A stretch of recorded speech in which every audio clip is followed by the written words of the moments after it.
Customs and Border Protection reportedly flagging a small number of Afghan refugees for concern during their vetting at military bases around the world.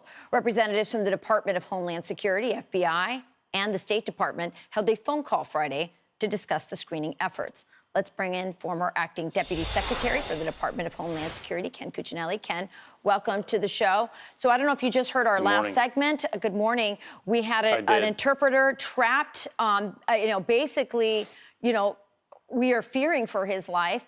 But the frustration for me is that he wasn't taken out, but he and other guests that we've had this weekend have said many Afghans have been evacuated who did nothing to help America. What the heck is going on? Why is that happening? And why aren't those people who got out vetted to make sure they were actually prioritized as people who helped America?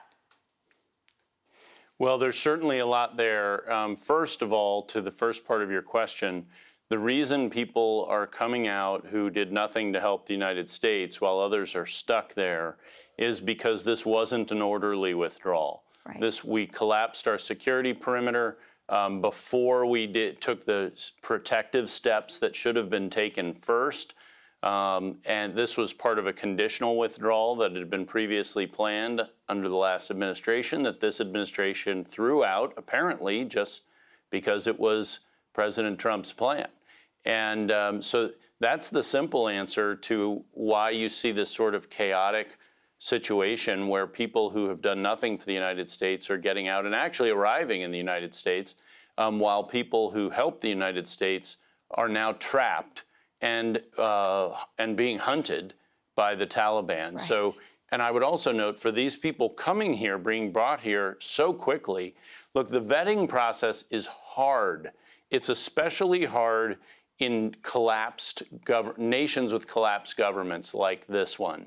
This is an 18 to 24 month process with 14 different steps, and they're supposedly doing it, which they're not, in days. And I would tell you, it hasn't been reported anywhere, they've set up, as I understand it, a DHS task force headed by a guy named John Lafferty. He is a career official who was removed by me from his asylum position because he was basically conducting his own efforts inconsistent with the administration, and he would literally change final documents before they would go out, in my view, to set traps for us. So that's who they have leading this. They have a radical deep stater leading this effort for DHS.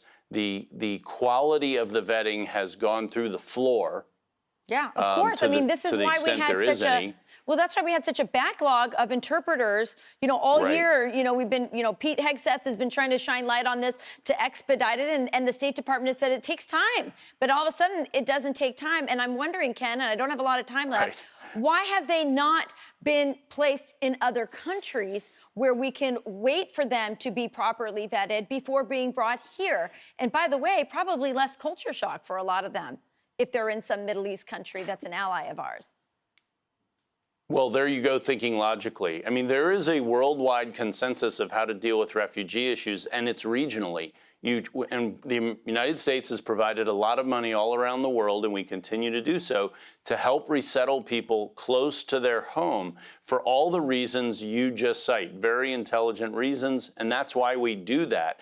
Why they're rushing this, really skipping the vetting for many of these people for the purpose of bringing them in, I'm not entirely sure, other than that it fits the open borders mentality on immigration in general. It's just break the doors down and bring anybody in. Well, it'll be interesting. We might have that answer of why they're doing it when we figure out where they end up settling them, politically speaking. So thank you, Ken. Really appreciate that. Good to be with you. Good to be with you, too.